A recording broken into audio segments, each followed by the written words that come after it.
Hey, what's going on, guys? I just had to check. Oh, is the mic on? Yes, it is. Should be working. So, all right. Hey, how's it going? Happy afternoon. Almost said Friday afternoon. I don't know if you guys saw the live stream this morning. Building up this guy. We're live again now. And yeah, I mentioned earlier this morning that it's been kind of strange. Felt like a Monday. It also kind of felt like a Friday. And now, almost said Happy Friday. Still kind of feeling like a weird day. But this guy we built up in the morning time was very cool. Not only that, but also in a matching color scheme. This little cutie and his little cart there. Yes, very cool. The Hakobu and Riku. I don't really understand the name, I will say. Before we get into the topic at hand for today's live stream, just gonna say the Hakobu Riku set here. I can understand if Hakobu is like the name of the robot. Riku is like what they call like the containers. But I don't know, maybe that is the case. I'm sure it says in the instructions. I should probably just look. But then you have like this set, which is just a cart and container 2-pack set, which also procs. Let's see, Hakobu series. I don't know. It also just says Hakobu Riku on there, which I mean, I guess is like the name of the set. Let's see. Well, from the instructions, what I can deduce. Again, we'll get to the topic at hand for this live stream in just a moment, of course. But let's see. I will have to double check, but anyway, doesn't really matter. But that's for that. Okay. So anyway, I do think that it's cool that for the color guide here, that it lets you know that it's using Gaia Notes colors. It's interesting. What do they use for Kotobukiya manuals? Got one right here. Let's see. Kotobukiya is also based off of Gaia Notes paints, I think, isn't it? I believe so. Oh no, Mr. Color. Interesting. Yeah, Mr. Color paints. And Bandai, as we know, also, of course, using Mr. Color paints. But shall we get started? You guys can hear me okay, right? I would assume so. I can see there's some people watching, but I haven't seen any comments roll in yet. So either you guys can hear me fine and just aren't commenting, or can't hear me and no one's letting me know. I feel like it's probably not the right answer. Speedabaka says C. Okay. Hey, is that C3PO old kit? You can probably see C3PO, right? I'll see. Get it right there. Yep, that's the Bandai kit. There's that, and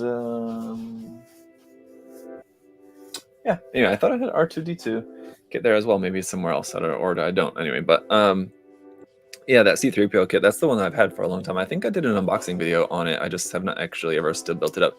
That particular, I'll turn around. This particular stack right there is kits that I've like had for a long time. So it's not like recent release stuff, but stuff that I've had for a long time that I need to build and review. It's hard to kind of make a dent in that line because it's hard to just keep up with the new stuff. What's your opinion on Hasegawa kits? Shell asked. I mean, as far as the kits go, I mean, they're nice and fine. They're definitely a lot more of kind of like your traditional model kits, like compared to Bandai, which are basically like buildable action figures because they're just so good. So I mean, like with the Hasegawa kits, you're gonna have like not necessarily glue required. You probably are gonna want to glue some parts, and you'll have like more seam lines. The color separation will usually be like a lot less than like your typical Bandai kit. So they're not quite as nice as Bandai, but nobody makes kits like on the same level as Bandai, as far as like the big like Japanese model companies. Hasegawa kits are nice. I did just right there. I had I had a couple of built up Mark 44 kits from Hasegawa here a moment ago, but well, not. Anyway, I moved them, I guess, more than a moment ago, a month ago or something. But they're nice. You'll need to some of them, but yeah, it's not like moving parts. You have to glue them in. And again, they won't have the same like level of articulation that you're used to, with like Bandai Gunpla. But if there's like a particular shell, if there's a particular kit that you're asking about, I could maybe give you a little bit more precise like assessment of that. But I haven't built a ton of Hasegawa kits. Most of what I built from Hasegawa has been like the Mechatro kits, a couple of Machining Krieger kits, and I think like a couple of Macross kits. That's kind of about it. But yeah. I want to say I really enjoyed the Genesis custom review. I appreciate the focus on some vintage and rare kits. Thank you. That was, I mean, it wasn't my idea, I should say. It was John's, I should say. And I also should mention, I'm going to add a pinned comment there on that video. In the video, I said James, but it was actually John. So it was my mistake, who sent that kit.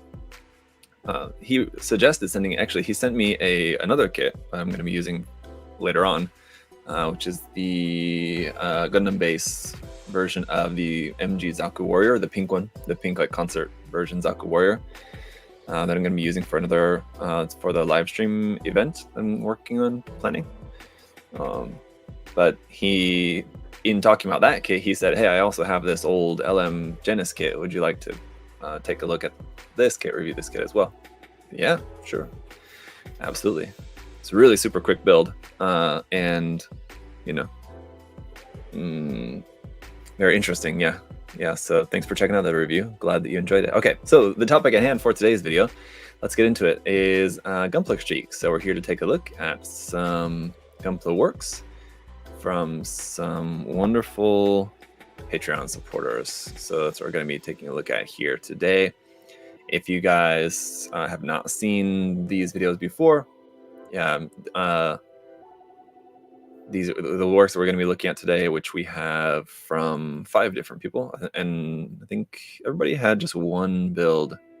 No, 2 people had 2 different builds, so 7 builds I think in total that we're going to see here for today's episode. But yeah, if you've not seen before, just take a look at some work in progress and or finished works from some Patreon supporters, and I just kind of share my thoughts and critiques. So let me get this on the screen here for us and we can get going, starting off with David. We'll take a look at first his Death Scythe. Hell, and not just any Death Scythe. It may look a little bit different to you, as it did to me. I immediately saw this and said, what is this? Because I was not really familiar with this kit. So this is the SM, this is the Supernova kit. I have built one of the Supernova kits before, and yeah, it was a cool kit. I know a lot of people actually really like the Supernova versions of the Endless Waltz designs.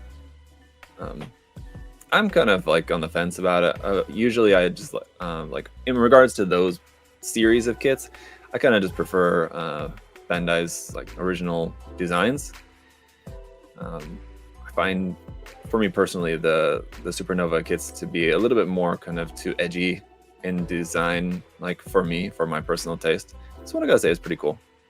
I don't know that I like the more kind of curvy aspect of the wings. This is not talking about David's build at all, just the kit itself.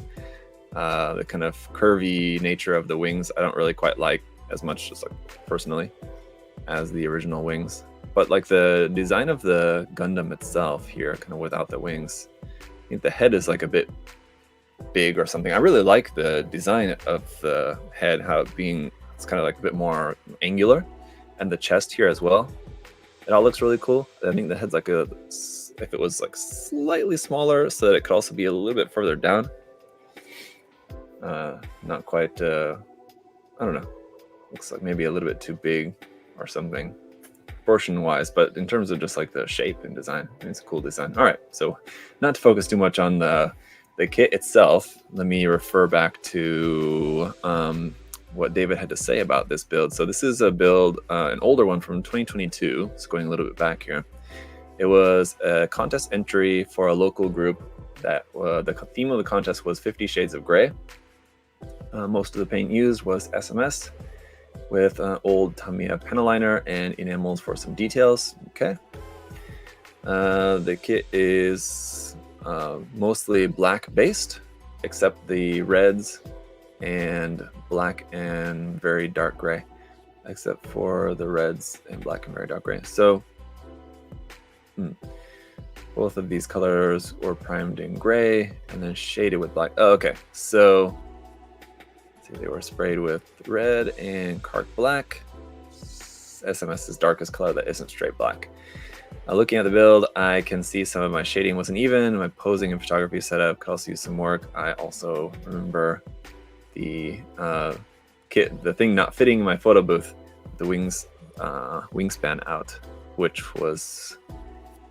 is why you may see some drastic changes in the lighting in some shots. Also, lost one of the shoulder pieces, and it looked odd having only one of them, so I omitted both. One of the shoulder pieces. Not sure which of the shoulder pieces, what part of the shoulders is missing. I don't know. I wouldn't know. I guess it's maybe a part like on the top of there. Maybe there's another additional piece that he omitted off of there. Do you have any tips on, here's his questions related to what he wants us to take a look at here today. Painting reds and blacks to suit the black basing method. Ooh, I don't know about that. You're kind of asking the wrong one. So first of all, just to explain a little bit, I was just reading through his email there. What he did for the colors is using black as your base color rather than like a typical like primer gray or whatever, basically just working off of black is a certain way to paint, and some people use it. I don't really like using it myself. I rarely do, other than like outside of like machining Krieger kits. I've used it in a couple of machining Krieger kits, but for Gunpla I usually don't, just because I like the colors just to look a bit different. It gives you a very particular look of having like this very heavy look. It works really well for if you want this kind of more like dark and heavy tone, right? Obviously with it being that black undercoat.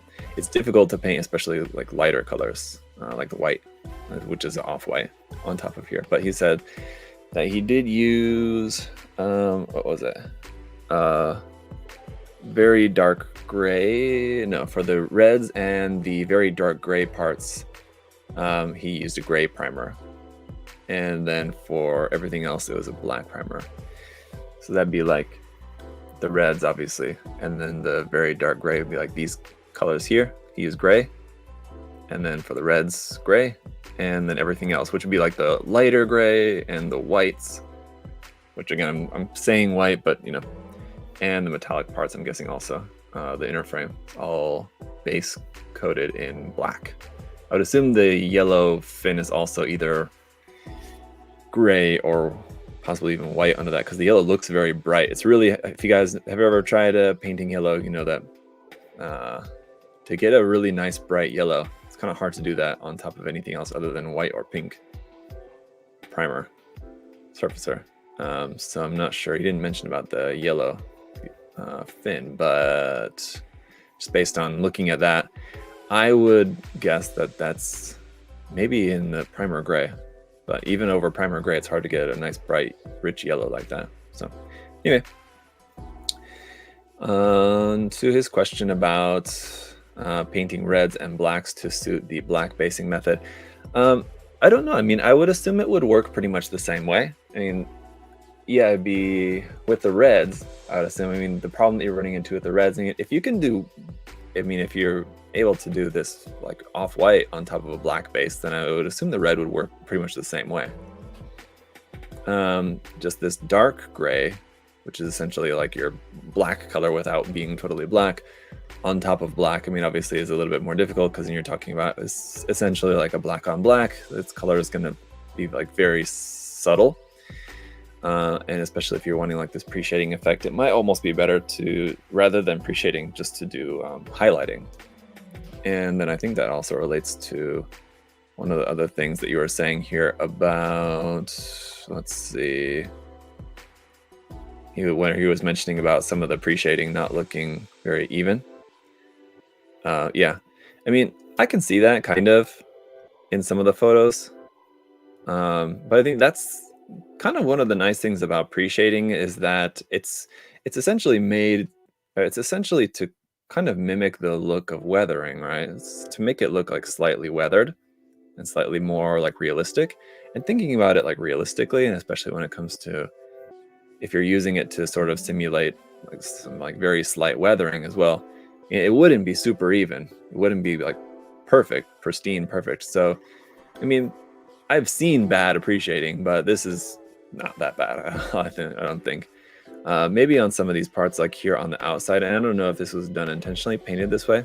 I mean, like you can see like some paint splatter kind of a little bit here on the outside of the wings, and the black tone. I don't know if this is like pre-shading or what, if this is like painted in a certain way to look like that here on the outside of the wings. It does look a bit odd, but I'm not sure if it's intentional or not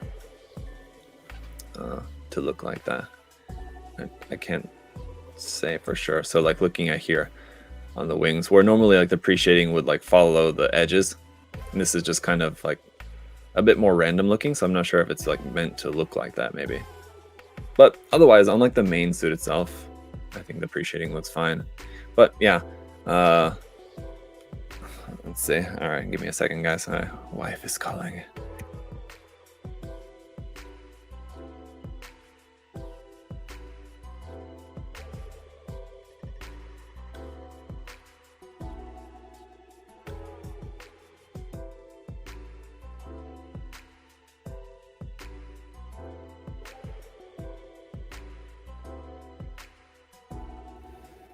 Okay. Anyway. All right. His other question is how to take pictures of big kits that don't fit in a booth or box. Yeah, I don't know. There's not really any other way around that other than having just a larger box, or, you know, yeah, it's tough. Basically, that's the only thing. Instead of having like a box, just getting like a black backdrop, and I mean, you could use like a black bed sheet or something, right? Alternatively, I mean, you can get like a black window shade. This is actually what I have in here. I have just a window shade that I can use. I can pull down and use as a backdrop. Actually, it's not going to be like as nice as you know, like a proper like photo backdrop, but it's gonna do the job. And I mean, I've seen people use all kinds of stuff. Just you can use just a big sheet of black poster paper, or whatever. So there's all sorts of different stuff that you can use. But yeah, you can get like if you want something that's gonna like, you can pull down and then you can like retract it back up, roll it back up. Just a cheap window shade works well for that. You can, like the one that I have is from IKEA, and so you can get them from IKEA. And that one was about $30 or something like that, maybe. So yeah, can do that. Or yeah, again, just like a cheap black bed sheet, or I'm sure you can find something on Amazon for pretty cheap. Revan also asking, isn't there pink primer for warm colors? Yeah, there is, of course. Yeah. All right. Other questions that David had here. Thoughts on the glossy or matte thoughts of the glossy or matte finished metallics. I left them glossy in this build. Yeah, I think so. There's a couple things. So I think it certainly usually helps to make the kit kind of a bit visually interesting when you have a mix of finishes. So having the metallic parts, which is just restricted to pretty much just the inner frame. In metallic, so you don't really see a whole lot of it, and having that in gloss gives you a nice like little bit of contrast compared to the matte finish of all of the armor and everything else. So I usually like that. As you guys know, I don't normally go for much metallics at all. I did use a little bit on my recent build of the God Gundam HD kit, but anyway, yeah, especially like a really dark gunmetal like this. If you're using like a bright like strip, there's some people that you'll see like sometimes using like a straight up like silver for like the inner frame. It's just too bright usually. I feel like it's visually distracting. This is like a nice dark metallic, and having that being kind of glossy, yeah, set against the matte finish of the armor, I think it looks really good. So if you want to matte coat your glossy, if you want to matte coat your metallic paints, it's gonna dull the effect a little bit, it's going to change the look of it slightly. So I mean, I would recommend, just if you're considering that, test it first. Paint one of your scrap pieces, like when you're doing like your metallic painting, like for this, grab a scrap piece from something else or whatever, leftover piece, paint that as well. And then later on, when you get to you're ready to start doing your top coat, after all like the panel lining and decals and everything else is done, and you're not sure, you know, which top coat you want to use, test out the matte on your scrap piece and just kind of see how it looks. A couple of times when I've done metallic kits and used matte finish top coat on it, I like how it looks, because it makes it it still looks metallic, but it doesn't look so like shiny, like a toy kind of. I don't know, not that this one does, but like a good example of that, let me see, I'll show it to you guys. That would be, if you guys remember this one, let's see. Oh, I've got a Facebook album for that. Perfect. Or a Facebook post anyway, I can show you guys here. Let me put this on the screen for you guys. Let me switch that just a moment. There you go. So like this guy, remember this build of the Vigna Cura I did based off the Vigna Gina RE kit? So this is all like a metallic gold, used for all that gold on there, but then it's top coated with just a matte finish, which I don't remember offhand because this is 2019, a few years ago.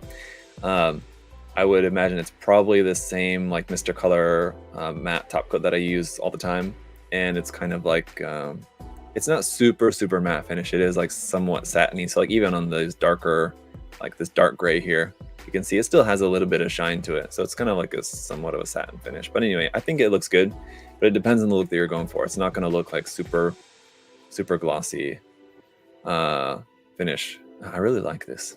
Sometimes like looking back at some of my old builds, I'm thinking like, yeah, I really like that was cool. I made a cool one there. Proud of myself. All right. Anyway, so yeah, that was a fun build. All right. So last thing, I think David had one more question here to talk about is any other glaring pointers you can see. Okay. Yeah. So, I mean, other than that, no, not really. I think it looks good. Yeah. I think, using the black base, I mean, obviously that using that painting style, I think definitely would look better on certain Gundams or certain kits more so than others. I think on this particular kit it works really well just because it fits the aesthetic and it fits like the look of this kit to have that base coat under the colors. It works well. I'm not usually a big fan of how like pre-shading looks on like white, but I mean it's just a subjective thing. I don't really like how it looks generally, but I think it looks fine here. But yeah, I mean, if you're wondering, or if you're thinking about maybe how you might be able to improve, and this is a couple years ago, so you probably, I'm sure, have improved since then, but possible ways to make, if you want the look of pre-shading, but you want it to be a little bit easier to do, maybe just try highlighting instead, where instead of doing your pre-shading where you're basically using a dark color as like an outline first, and then you spray your main color over the top of that. Instead, you just spray your main color, and then you then like lighten that color a little bit by, I would not use white. You can use white. I would use like a off-white or a cream, kind of depending if it's a warm color. Use like a cream color, like a little bit of cream color to lighten it slightly, or like a light gray to lighten it slightly. Anyway, whatever the color is. So you have to be a little bit more kind of cautious about like what colors you're using there. But as long as you like have your color theory down pretty well, you can figure it out to lighten your color a little bit, and then basically over the top of your main color, you're spraying a little bit of highlighting. So like in this section right here, you would just then spray a little bit of like your lighter gray over the top of kind of in the open sections. So you spray a little bit like on here, a little bit here, maybe a little bit here, maybe a little bit on those parts if you want to. And you can kind of be selective about it and which parts you want to have that effect and which parts you don't. Like for this one, like these little parts right here, you may not want to include that effect on there. I've done highlighting on a couple of builds, and I think it looks pretty good. I find it easier to do, like, again, like I said, as long as you kind of know like how colors work well enough to modify the colors as you need for doing the highlighting, then I think it's easier to do than pre-shading. When I've tried pre-shading, I just can't really, it's tougher to get it to look quite right, I feel like. So yeah, no, I think it looks good. Thank you, David, for sharing that one. All right, let's take a look at Edgar's next, where we're gonna see something that we saw before and something new. I meant to give me just a second here to, he's got two different builds and I have the photos all together and they're all mixed. So just to save us from having to switch between them, I'm just gonna reorganize these here real quick for us. All right, there we go.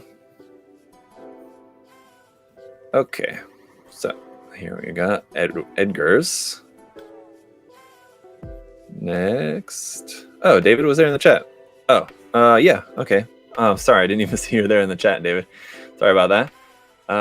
Not super intentional on the wings, just way too big of a piece. I guess it was harder to even with. Yeah, yeah, that's a good point. Something to think about too. Yes, on large pieces like that, especially in a darker color, like if it's like white, it's easy enough to do because it's just paint it white. No one's gonna see the difference. But especially if it's darker color, sometimes it can be difficult to get like a good, even coat of paint over it without seeing like lighter and darker spots. So yeah, it can be challenging on large pieces. Okay. Edgar's here in the chat too, so we're going to take a look at his works. Let me just check back to his email. I know what this is. Just want to see if there was anything else pertinent in the email. I think I got it. But basically, so yeah, this was his contest entry for the UC versus AU contest that just recently wrapped up. And we did see this in its work in progress. I think like when we saw it last time as a work in progress, it was almost finished at that time. Here's his finished work here, taking the Calibarn and making it look like it's something from the Crossbone series here, obviously. So one thing he did mention too is that using the Crossbone's lance weapon still kind of maintains the look of the Calibarn's weapon as well. And yeah, definitely. I mean, this was one, I believe that we put this as one of the runners-up, right? I'm pretty sure, because I know it was definitely one of the top ones that we were considering in that contest. So it didn't place, but it was certainly right up there near the top. Let's see. Yeah. All right, I was just checking the chat there a minute. But yeah, very cool. I mean, I liked this one a lot. In the contest, I mean, personally, honestly, this was one of my favorite ones. I liked it a lot just because I love the color scheme.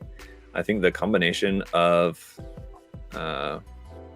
the different, I don't know, say, crossbone themed parts that you integrated with the Calibarn work really well. Sorry. And so I think it's very successful. And we talked a little bit about last time. I know there, like, you had an extension in the waist section for one. Other of like the main modifications, Edgar, you can jog my memory. I think that was like the main modification to the body itself. Otherwise, it was essentially just including some of these parts, like the skull parts, obviously on the head there as well, just to add the skull and crossbones, changing up the V fin a little bit there, and then just making the weapon and backpack work here at the Gundam, which, yeah, I think work well. We'll just take a look at some of these photos here of this one. extension and the V-pin were the main modifications. He said, yeah. And yeah, I really like the colors in this one. This is another really good example where you have a good mix of like, there's a few little bits here of shiny metallics thrown in with the, whereas most of the kit is in this matte finish here for all the grays. I think, again, this is something we talk about a lot, I feel like, but a really great use of like two-tone colors being not too starkly different from each other, like your main gray color and the secondary gray color, which is a little bit darker. You know, sometimes we see that, and the difference between your main color and your like slightly adjusted color is too different, too stark, and too contrasting. Whereas these feel like the light gray and the slightly darker gray work really well together. And there's the third gray too. Let us not forget here. This even lighter, kind of a bit more slightly kind of bluish gray, almost kind of there. So anyway, colors are fantastic. Really nice work on those. And then yeah, the mix of the kind of slightly metallic there, I think it's like a just kind of gunmetal kind of color used for like the frame bits. And then we also have some little gold accents in here as well. All look really nice. The purple, I think really nicely done. I think that's also when you have like an all gray kind of build like this, and then like one color. Just trying to think of what would be like a good example of another Gundam like that.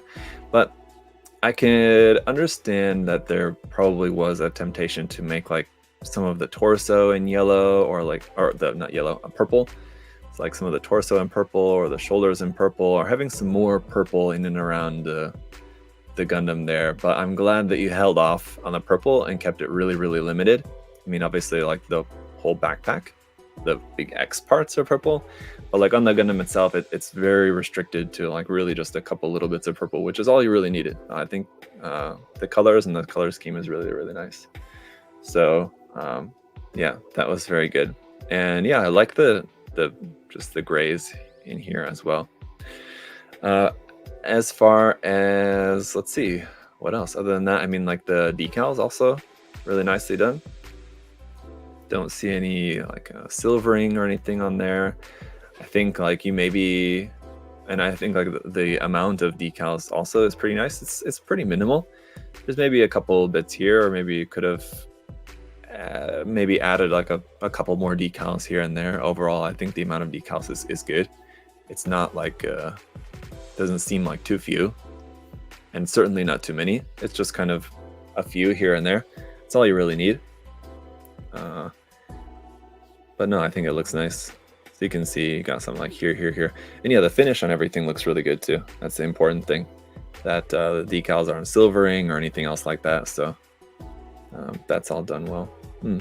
As far as like the pose and the presentation also is nice with this one. I think this is how you had it. I think in some of the work in progress photos, you had it in other poses. I think ultimately for the contest, you just stuck with this one pose as far as the submission, but I think you did have it in a couple other poses earlier on, right? But as far as just the pose of this one goes, I think it also, again, it does still very much look like the silhouette of the Calibarn, but here on top of the with the crossbone styling is nice. I think it worked out really nicely. Oh, that was the other thing we were talking about in the last one, right? We were talking about the back skirts, wasn't it? I don't remember exactly what it was that we were considering. Is there a better photo of the back skirts? Not really. I remember we were talking something about the length of the back skirts or something, right? But yeah, the use of those skirt armor parts from the crossbone fits surprisingly well here with the Calibarn, so that worked out nicely. And then the parts for the shoulders also, I mean, those skull parts just kind of fit the shape of the shoulders well. So just good use of parts to make everything kind of come together, and yeah, it fits really nicely. So, yeah, certainly very well done there. Made them bigger. Okay, yeah. The paint is super fragile, so I didn't want to mess with it. Yeah, I totally get that. Okay, so yeah, I mean, awesome build there. I like it a lot, definitely. His other build that he's got here, is a new work in progress, making, I think you said it was a hunter goof, right? I think was what you were calling that in the email. Just refer back to that. Goof hunter. Yeah, there you go. So Scratch built the sword sheaths, and the horns are epoxy putty. So this is what, just like in the email, this is the photo that came up first, and I saw this and I thought it was really cool. So I really like the Scratch built sheaths that you have here for the double swords there at the back for the Goof custom here. Really like that. It's nice, nice idea there for having those mounted on there like that. And then the use of the high mobility type legs, I think also looks really cool here. And then we've got the horns up on the head, which I think will look really interesting. Right now, it's kind of hard to tell. You know, right now, like honestly, I'm not sure if I'm completely convinced at how good that's going to look when it's all said and done. But I think probably once it's painted, I'll be convinced. I think it'll because you do see. This is another one. I'm trying to think of a good example. I've seen this kind of like thing before where you see different Zaku designs. It's usually like MSV kind of stuff or something from a video game or something. More obscure designs from time to time that have like the horns or something like that, kind of more decorative, kind of Oni style, like added to the design. And it usually looks pretty cool. So I think when once everything's all painted and like, I think the paint will kind of help to kind of sell the overall design of it. I think that's going to look really cool. We got some thickening here at the thighs, which always in favor of that too. And also he mentioned he extended the ankles a bit just to give it a little bit more vertical height, which I think also will work well here for the design. So I think it's looking good. I mean, it's still very like early on, but it's just kind of generally getting the shape of this here. I think it's looking good. I would honestly, I mean, let's see. I kind of like it just, I don't know. I can see you've got the, this rifle, which, what is that? What is that even from? Because it's like it's the barrel and the main part of that are from two different, well, it's a kind of a kit-bashed weapon there from a few different things. I'm not sure if I like it better like up over the shoulder like that or in hand. I don't know. There's no picture of it from the front with the rifle in hand, so it's kind of hard to see like how it's going to look on the kit here, just like from the back. But in other photos, we have it up over the shoulder on the backpack. So I'm guessing this is how you're planning on having it, with that up on the backpack, which I think will look good. I think it might also look kind of interesting. I'm not sure. It might also look interesting to have that mounted on the side skirt, because it's pretty flat. See, like putting weapons onto the side skirt kind of doesn't really work unless it's pretty flat. Excuse me, because then it's going to be getting in the way of like the arms and everything else. But considering it's like a pretty thin weapon, I think you could have it mounted onto one of the side skirts and it could look kind of cool. Also because of the fact that it doesn't like have a big like stock at the back end of it. It's kind of all, everything's like in front of the handle. So it might kind of look cool to have this mounted onto the skirt rather than up on the backpack, but I'm not sure. You can play around with it. Maybe just kind of some sticky tag and just like stick it to the side skirt and just kind of see how it looks. But I do like the idea of having that not in hand, leaving the right hand just as the closed fist there, especially if this is how you're planning on having it displayed. I don't know if you're planning on having it displayed in just like a standing pose like this or in some other kind of like action pose like we saw with this guy. So that might change, but if you're planning on just having it standing there like that, I think it's kind of cool, something different, because normally we would see a mobile suit like this shown in this way. I mean, if it's got a weapon, then it's usually got it in its hand. It's kind of unusual to have a mobile suit like this where the weapon is not actually in the hand, it's just stored. So I think it's a cool idea. Let's see how it looks on the side skirt or something. I don't know. I think it could look cool. Narrowing the visor opening, yeah, that could also help. I mean, the Goof's is already a little bit more narrow than we typically see on like a Zaku, so it already has like a little bit more kind of mean look to it than a standard like Zaku 2 does. But yeah, you could narrow it even more, sure. Yeah, make it like really, really squinty. Another thing that I would suggest, let's see, I'm just gonna catch up here in the chat a bit. I was planning to maybe have it hold and then have grenades on the hips. Yeah, yeah, that could work too. Having some grenades on the hips. Sure.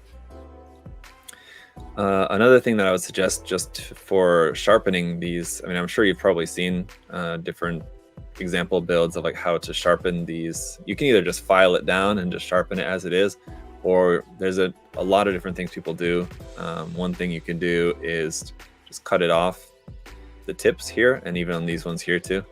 Cut off the tips just so it's flat, and then just cut a little tiny little piece of plot plate, or not plot plate, of the runner, and just glue it onto there, wait for the glue to dry, and then file that down just so that, because if you file this down as it is, you're basically making the spike a little bit smaller in order to get it to a point. Whereas if you cut off the tip and glue on a piece of runner, then you can maintain the same size and shape as it is now, and you're basically adding like an extension. You're basically adding like the point as an extension at the end. So whatever way you can do it. I've also seen ways where people, especially like for these ones, I don't remember exactly. I've seen people also drill a hole through there and just stick a piece of runner through the hole, and then just file it down. It works in the same way as if just basically using a piece of runner to get a nice sharp point on your spikes. So yeah, I think it's looking very cool so far. And yeah, the knee armor. Yeah, I was wondering about the knee armor. I assumed that you're doing something else with that, so I'm interested to see like how that's going to look. Also about the extension here to the bottom of the helmability type legs, if you're just going to leave that flat. I would, because you don't necessarily need to add like details or something there, I feel like, because unless you're planning on adding a lot of details, I mean, because it's an HG kit, so there's a lot of areas where it's not like packed with detail, right? So adding a little bit of space to the armor here, whether it has details or not, I think it's not gonna look weird if you don't have like more scribing and chiseling or something there. If you just have that extension and just kind of like leave it plain like that. You can always add details by adding decals there or whatever. But no, I think it's looking good so far. So yeah, looking forward to seeing some more of that in the next episode. Yeah, it'll be cool. Very much. All right, so let's look at Hunters next, which is another really interesting one. A lot of really great entries here for today's episode. Hunters is a master grade Sazabi with a little twist to it. Take a look at this. Here you go. A lot of really interesting stuff going on here with this one, as you can see. And let me go ahead and refer back to his email. Submissions for Gunpla critique. This is the Sazabi Ver.Ka combined with parts of the Phaz Ver.Ka and a Trumpeter T62. I don't know what that is. I'm guessing that's a tank model kit, an armor model. The build is called MSN04BU ORB 0096 Burlock. Sorry if I'm saying any of that wrong. Not sure what to add into this, but I'll list the text from my original Reddit post last year. Oh, so I'm not sure. This is what I wanted to glean from the email, because there's a whole bunch of information here that he sent along with it about the weaponry and statistics about the build, the different paints used, where it looks like most of the paints used is, let's see, Rust-Oleum, camouflage green spray paints, Tamiya acrylics, Vallejo acrylics, Citadel paints, Vallejo weathering effects, AK interactive streaking grime, Tamiya panel liner, Mr. Hobby, Matco. What I'm trying to figure out is if it's done or not. Let's see. Because in here he mentions that he's not sure what to add to it, which means that he might not be done with it. But let's see, there's some more. I haven't read like I said, there's a lot in the email here. I haven't read it all, but He went for a dirty weathered build inspired by a bunch of different things, as well as Kondo's design. So it definitely has, I mean, I can definitely see the Kondo inspiration there when it just comes to like just the general, like the color for one being in this like dark green, and then with it being much more of like this kind of ground, big, heavy walking tank design compared to like how we're used to typically seeing the Sazabi, right? So I can definitely see the Kondo inspiration there. I wanted to take the World War II style of Kondo and move it into the late 1990s, early 2000s, pulling inspiration from different conflicts of that time period. So, okay, so that'd be like kind of like deserts, late 1990s. Okay, it's after Desert Storm, but like early Iraq War kind of inspiration, I guess. And I don't know about the tank that he used, the Trumpeter T-62. Let's see. T-62 Trumpeter. What era that is? I'm not familiar with the kit. Let me see. It's a Russian tank. Okay. Anyway, so yeah, all right, I can see that. Sure. Okay. Data Mouth, really enjoying the stream, like seeing people's builds. Thank you for the super chat there, Data Mouth. Appreciate that. Sazabi and Hildorf, Secret Child. Yeah, definitely. Hildolfer definitely has that look. Interesting that I don't think he mentioned that in the email. But I mean, you can certainly, I mean, when you think of like the Gundam franchise and tanks, that's like one of the few that we have that really kind of fits that, right? The Hildolfer, the hard graph kit, right? It's also in 1/35 scale. But yeah, I don't think you mentioned that here in the email. But my second Ver.Ka and second completed Gunpla kit. Oh, it's this only second ever Gunpla kit. There you go. Spray painted base. Everything is hand painted along with the weathering. Some use of bits and pieces from a bunch of different model kits, as well as the Faz Ver.Ka used for my previous Sazabi build. So all right. There's a whole like write-up, which Hunter, if you wouldn't mind maybe posting the Reddit link in the comment section on this, I can pin it for people to read and then they can check out, because there's a whole like write-up that he has, like a lore synopsis for this, also stats and weaponry information, everything. I won't read that all out to you guys now, but if Hunter can post a link, or if any of you guys have the link to this on Reddit, I guess this is where he posted it before, then if you guys are interested in seeing some more about the build, you can check that out on the Reddit post. But yeah, so I mean, I think it's really interesting. I'm not sure, again, like not knowing, it sounded like in the email that he's not sure if there's anything else he wants to add to it, so it may not be completely finished. I would say if there's anything else, anything that looks maybe not quite entirely finished, it's maybe the weapon here.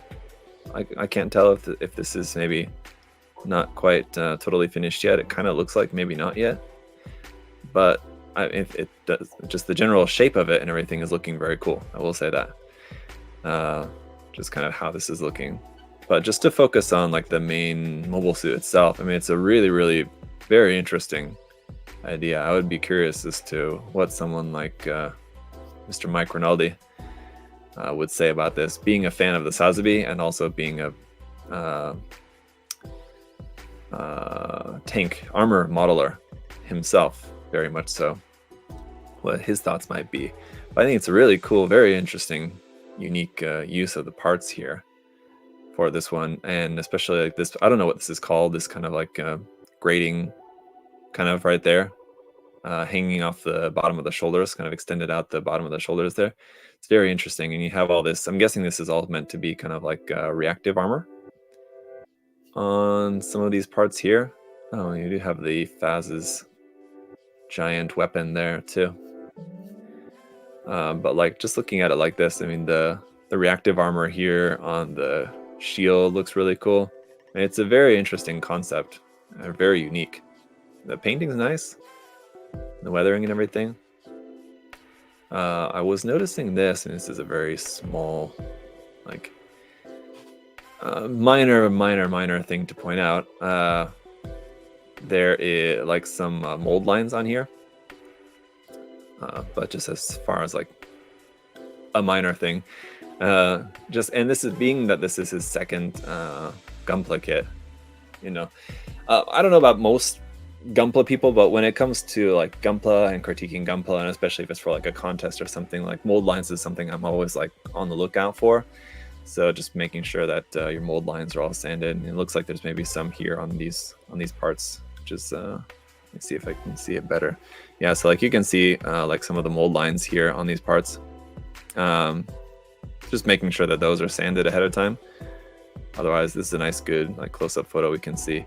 Super interesting, just the smoke launchers added on like the top of the head here, and this big thing. I'm not exactly sure what that's supposed to be.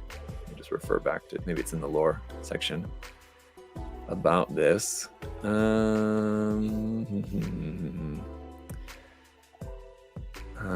Yeah, I'm not sure. Hyper Mega Cannon.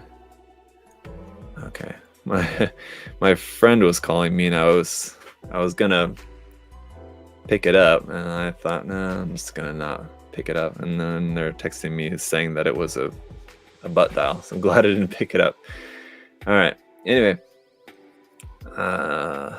no, yeah, it's really cool. The camo pattern on it, I think, also looks really nice compared to if you were to do like a kind of standard. We don't see this kind of camo painting usually done on Gunpla, because it usually just kind of, it's not that it doesn't work, but it's just not like, it's not the typical style that's usually done on Gunpla kits. But it's cool to see it done here on this one. I think it definitely matches the style of what you're going for with this build, and I think it works really well. It looks really cool, the camo pattern on this. So as far as like the everything that's hand painted, it looks cool. The backpack's also really interesting. It looks like there's maybe, it's kind of hard to see, a section here at the top of the backpack that's like a cloth section, or made to look like it's a kind of cloth covered stuff there up at the top of the backpack. Kind of can't really see it. The only thing I would say is that these sections right here look very kind of devoid of detail compared to everything else. So again, I don't know, I'm thinking maybe the kit's not totally done, but where you have it like on the front, sorry, excuse me, looking at all this, all the new parts that are added are all like pretty detailed, because they're from like armor model kits here and there, and then like here adding these parts onto the shield, it's all like pretty highly detailed.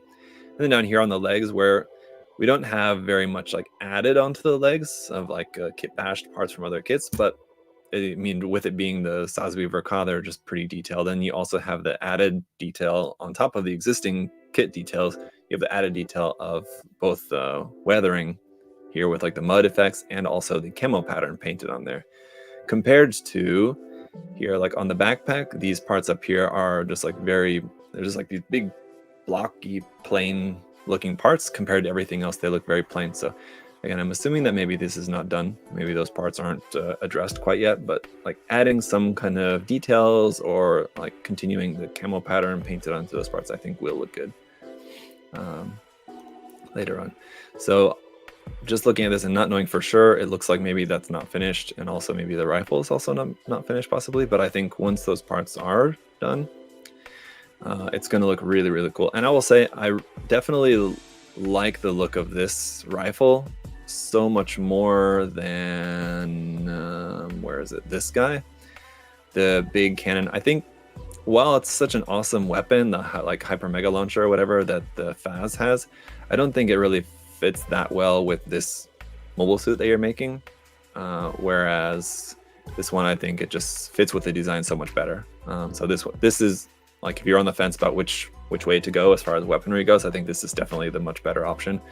It fits with the design so much more nicer. I think it looks really good, and especially, where's the other picture? Especially with the shield here like this, that looks really cool. So yeah, assuming that it's not finished, I would say, you know, backpack, this rifle, once those are finished up, I think it's going to look really cool. Very interesting work there. So thank you for sharing that, Hunter. And yeah, if we're going to see some more of that maybe in the next episode, I would assume probably once that's finished up, I'll be looking forward to that, certainly. All right, so we've got a couple more left here. We're going to take a look at Juju's next. Let me put this on the screen here for us. Juju, here we are. And let me refer back to his email as well. All right, so this is latest finished project, the Ver.Ka Shining Shoulder. I better show you guys a finished photo here. Here you go. While I'm checking out the email. So the inspiration came from Pop Team Epic Season 2, Episode 5. I don't know. I've heard of Pop Team Epic. I don't really know anything about it. So sorry. I don't know what it is. You guys can tell me. I wanted to make a fantasy-themed Gunpla with a big sword and shield and knight-like armor. This is a good, there's a lot of good, if that's the aesthetic you want to do, I feel like in IBO there's probably a lot of good options for that. Otherwise, like 30 minutes missions or different mobile suits like the Gyan or something, obviously, but the Gyan Krieger, the Gyan Salat, any of those. The blue parts are painted in clear blue over chrome. Very nice. The rest of the armor is chrome with a bit of gold, and the frame is matte black. So we have another kind of inverse mix of gloss and matte finish, where in this case he has the frame in a matte finish in a matte black, and all of the armor is shiny. Okay. Let's see. Unfortunately, the Vallejo metal color chrome is more like a high gloss silver. Yeah, it definitely looks much more silver than it is chrome. I mean, I can kind of see, because it's so like bright, you can see why they call it chrome, but it's definitely like comes off as more of a silver color. But I think it came out well. Since I can't use lacquer paints at home, I stick to mostly water-based paints. The blue lines in the armor are made from plot plate strips. I sent some work in progress photos as well. The shield and the spikes are from Kotobukiya. All the spikes got a little magnet to help the paint process. Okay. Oh, magnetize the spikes on the shield. Interesting. So, let's see. This is, I think, this exact same shield that I have right here. I think I've got one right here. I believe it's the same one. Indeed, it is. So, funnily enough, I have this shield right here, which I was going to use. I was actually going to use this for what? I was making this for that frame arms kit bash that I was working on that I need to paint, which is it's all done and ready to paint, and it's been sitting there waiting for paint for too long. Actually, that's what I originally made the shield for. I think I showed it in the work in progress video for that. I ended up deciding not to use it with that, so now I'm going to use it for something else. This is the exact same shield. I changed mine a little bit though. You can see for his, it's 4 sections, which is how it comes. Let's see a better photo of the front of the shield. That might be the best that we've got. It's like 4 sections there, and there's like these connection pieces on the back side that kind of connect it all together. But the back is hollow, so he looks like probably just maybe laid some plot plate to cover up the back to make it so they weren't hollow. What I ended up doing with mine is I put instead of 2 pieces like this, I put them together like that, sandwiched them to make it just like 2 side sections there, and they're much more thick there like that, and then just made it in that way. Anyway, so yeah, I would imagine that's probably plot plate backing for those shield parts. I don't think there was a work in progress photo for those. Here's another photo from the front though. But so that's cool. And magnetizing the spikes, certainly a good idea. That would make painting that easier, because yeah, otherwise if you just glued those spikes into there, I mean, because they're just these 3mm hard points on there, I mean, so long as the spikes have a peg on the underside of the spike, I mean, you can just peg them in later. But magnets, that's cool. Yeah, the chrome definitely looks a lot more silver than chrome, but it doesn't look bad. I would agree that I think it still looks pretty cool. As far as like wanting to make a more like fantasy themed mobile suit, I think it works well. Normally, I would say that I would be very nervous about the idea of using like matte black as like your inner frame color, but I think it works well. And again, especially like trying to get out of like the Gunpla mindset and just trying to think of, okay, like if you're really wanting to go for like that fantasy look, imagine like a I'm imagining this like a tiny like Warhammer, but then like if you were to like think about how a Warhammer like little kit like this big would be painted, but then making that, you know, into like you know, not that much bigger, it's slightly larger Gunpla, how that would look, I think it makes sense. If thinking about this as like a tiny little Warhammer, probably you would just use the black. I mean, you would just black base the entire thing, and then you would just paint the armor, and you probably just would leave the little tiny bits in between the armor, which is really like what you have here. The little bits in between, which is what is the inner frame on like a little Warhammer kit, you just wouldn't paint that. You would just leave it in black like that. And so I think it makes sense. It works. I would have maybe also painted in this little section between the gold piping bits, because it kind of gives away that this is just one piece, where I think it would look nice if this just actually looked like gold just for the piping. So I think like painting these little squares at the top also in a black or silver for like those little bits at the top, and also this middle section right here at the bottom in silver, the center section in black, and then you have the little bits of red, and then gold in between. I think would have looked nice for that section, just to have a little bit less gold, because I like that the gold is like pretty limited. I think you could have gone like even more less, just having just a little bit of gold for the horns, and then for these little piping sections, I think that would have looked good like that. As far as like the finish of everything, I mean, I think it looks good. We've got some plot plating added, and looks like maybe some scribing. I think if I remember correctly, these parts don't have those panel lines there, so a little bit of modification there. That would be the chest piece, right? No, is it? Where is that? That's not that. Wait. That is the chest piece, right? Yeah, it is. Okay. I was thinking, like, looking at this, like, where's that center piece? Yeah, the center part is a different piece, right? Anyway, so yeah, that's the lining that he was talking about that he added with plot plate, and then here on the shoulders as well, some plot plate just to give it this raised edge there, like we see on the chest and the shoulders, that raised edge to give you that separate part for the blue lining on those silver parts. And here we can see these are all the parts that have that. So this is also forearms and knees there, I believe. That would be as well. Right? Yep. And the side skirts. Okay, that's side skirts, not forearms. Side skirts and the kind of shoulder pieces, right? Those parts that kind of like hang down from the shoulder, if I remember correctly. Those parts here. So yeah, really cool work on that one. Let's see. Okay, is that the Obari episode? I'm not sure. Oh, you're maybe talking about the show that he was talking about. What is it? Pop Team Epic. Yeah. Again, sorry guys, I don't know what that is, but just as far as the build goes, I think really nice. Yeah, very cool. Again, like thinking about this as basically like a larger version of like a Warhammer kind of fantasy design, I think it's successful like that.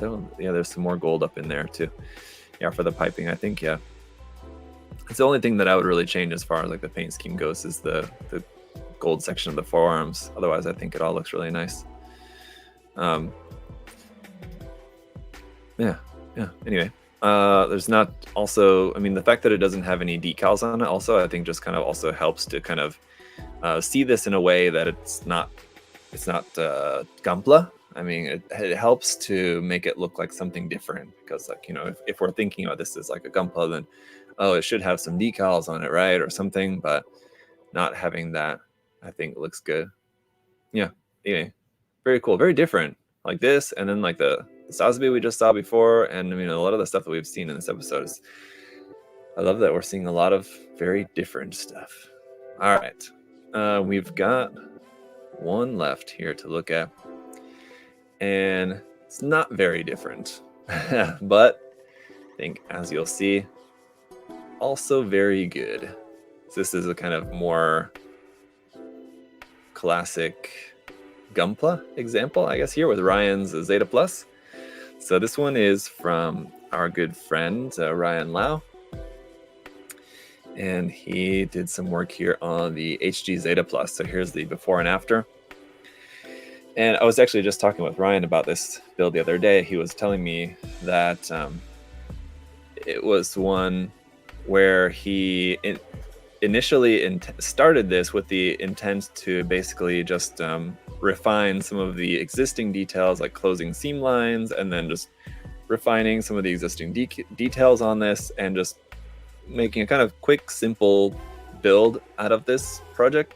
And it ended up going in a much more complex way, I think, as you can see here. So obviously ended up doing a lot more work on this than I think he originally intended, but it looks awesome. I mean, like, if you guys are not familiar with Ryan's work, I mean, it's pretty good. He does some very, very good work. This is certainly no exception. I love the finish on this too. When he first showed me the photos of it, I think I was looking, I think like one of the first photos she showed me was like maybe this one or something, and just looking at it, thinking that it looked like the finish of it was like so soft and smooth that it looked like just like the plastic has just like a very similar look to it, as like just like unpainted but just like sanded plastic, but then it has all like the panel lining and everything in there anyway. But love the details on this. The colors, the finish of it is really great. I love seeing these photos too. Aside from all that, Ryan's also very good at photography of his builds, and especially work in progress photography like this is always really nice to see. So here we can see like some of the difference in like the arms and legs. We also have some work in progress photos here too, like for example with the legs. So if you take a look at this with this photo, so like originally this inside of the lower leg is like kind of one, it's split in half, but it's like one section anyway. He separated it so that this part is now separated from the lower part here. And so that's what this work in progress is that you can see with this one. So it's basically sawing through that, extending it, which looks like it's probably about millimeters, 2-3 millimeters maybe. And then also adding these braces in there as well, brace kind of parts. After extending that, either brace parts or just that's just meant to be just added detail in there as well. But and then adding this little kind of bit of detail in there like that, so that once this part is added back on the top, that in this small gap between there, you have some nice detail that then on the finished build looks like that. So it's really cool, giving the illusion of like a mechanical structure. It's not just separated and there's nothing in between there. You can see there is actually like some mechanical structure in underneath. I know that's one of the things that Ryan's very adamant about, is trying to, when he does like panel lining and details and stuff like that, to make everything look very functional and like realistic in like a functional sense. Like panel lining and details are added to look like realistic, how they might look and work on an actual mobile suit and everything. So I don't know, there's not really too much else I can say about this other than it's pretty awesome. Here for this part here, again on the side of the leg, redoing this awful detail from Bandai on this. Shame on them for even making that kit like that, like this. There. Oof. Yikes. And yeah, remaking that vent detail with some plot plate here. There we go. Sorry for swapping through the photos like that. Yeah, basically I would imagine just cutting that out or chiseling it out and then using plot plate to remake the vent, and then you just kind of clean it up there from there. Elbow joint here, making some plot plate details to add to the elbow joint to make that look a little bit nicer. Describing the line down the middle first, making these plot plate pieces, cutting those to shape, adding those there, and you get this added detail right here, like that for the elbow joint. Let's see what else. Separating this part also, I definitely really like that as well. Cutting out this center part of the forearm and making that as a separate piece there. Again, thinking about that functionally, I believe as part of the transformation, that part is meant to rotate. So it certainly looks much more like a rotating part of the construction now, like that, compared to like that, right? And those awful HD builders parts hands, which in this case look really good. So I don't know what these ones are. It's hands from something else, but these are the Bandai HD builders parts hands, which are normally like too detailed, but they match well with Ryan's work here on this one. So hey, what's going on? Shaka's here. How's it going? Let's see. And how old is the original kit? The original kit for this is not 2003. It's like 2014 or whatever, I think this kit came out. It's a P Bandai kit, wasn't it? I think the Amaro color version of the just HG Zeta Plus, something like that, or the test image color version, something like that. Anyway, some more work in progress here, adding details even around on the inside of the hip armor there. I wonder what he used. I guess just like a circular chisel anyway, to kind of chisel out this part right there to make that rounded there to fit the detail. That looks really cool. Just some little scratch built piston details, and again, to see that on the finished build, you can see it right here. Again, taking this section where there's kind of not really much of anything up in there, and now it's got a nice little bit of detail up inside there, which looks good. And what else? Again, here's how that's going to look before and after. Yeah, I was wondering how that might interfere with this part, the connection piece for the kind of side skirt bit, but it looks like it's not getting in the way of that, which works out well.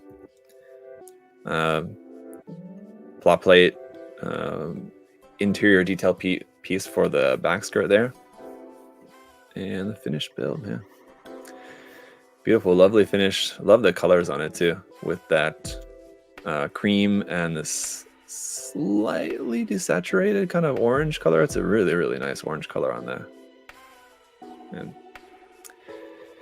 looks very good. The cream is like almost exactly the same, but the orange being changed from this little bit more kind of reddish orange to still kind of like a slightly desaturated kind of reddish orange there. It just looks really good. I know that Ryan uses the same top coat that I was talking about before, the Mr. Hobby GX top coat. It's like a GX 114, I think is the number of it, for the top coat. It's just so nice. All right. Not sure why, but when I see his final photos, they always give me a pastry shop vibes. Not sure why, but it's also smooth, warm, and edible. Yeah, I get what you mean. I can totally understand that, Shaka. I don't think he's like very private about it, but I mean, like, knowing, if you know like what his wife makes and share, his wife is also kind of creative artist, makes different stuff.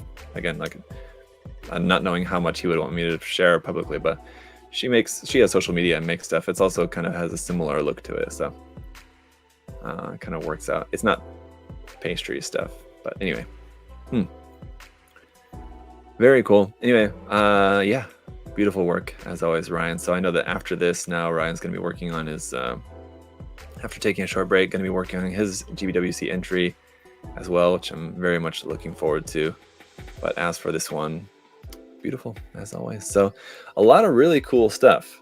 A lot of really cool stuff here for this episode. So again, thank you, David, Edgar, Hunter, Juju, and Ryan for the submissions. And as always, guys, really appreciate it. And if you guys want to check out, I think there was a couple of other photos. No, okay, just making sure that there was no photos that I missed. If you guys want to check out our Discord server, that's also part of the Patreon rewards. And then if you want to submit works for any future episodes, Gunpla critique, usually try to do these about once a month. So Yeah, if you want to submit some photos for future episodes, you can check out the Patreon. The link is down there. And as always, guys, thanks for coming and hanging out. Hopefully you guys also enjoyed taking a look at some stuff. Speaking of live streaming with Ryan, I think in about 2 weeks is when we'll be doing another live stream, Ryan and I. If you missed the one that we did 2 weeks ago, I think it was 2 or 3 weeks ago. Anyway, that was fun. Ryan and I were talking about our kind of plans for GBWC this year, and we're going to be continuing that in the next one, which will be, I think, in about 2 weeks from now. So definitely check that out. In the meantime, tomorrow afternoon, I think I'll be doing a live stream build of the Galehound from Kotobukiya. Looking forward to building that kit up, and otherwise just generally working on a whole bunch of stuff. So stay tuned, and thank you guys all so much for hanging out, for all your support. See you next time. Bye-bye.